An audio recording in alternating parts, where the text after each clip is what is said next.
आणि आपण त्यांना फेरमतमोजणीचा अर्ज दिल्यानंतरही त्यांनी फेरमतनी केली नाही. त्यांना इतका वेळ आपण सांगितलं की फेरमतमोजणी घ्या, पण त्यांनी आपला अर्ज बाद केला आणि तुम्ही कोर्टात जा असं आपल्याला सांगितलंय. परंतु हे जे झालेलं आहे ते चुकीचं झालेलं आहे. परंतु कायद्यावरती आपल्याला पूर्ण विश्वास आहे. शांत बसा सगळ्यांनी.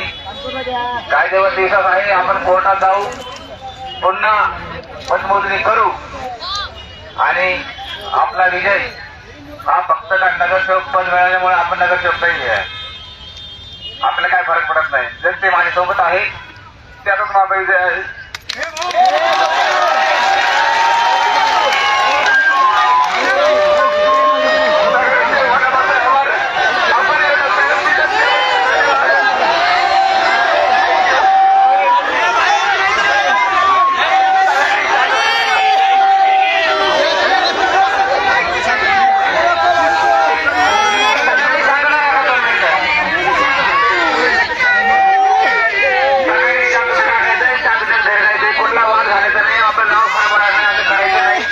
त्यामुळे शासनाने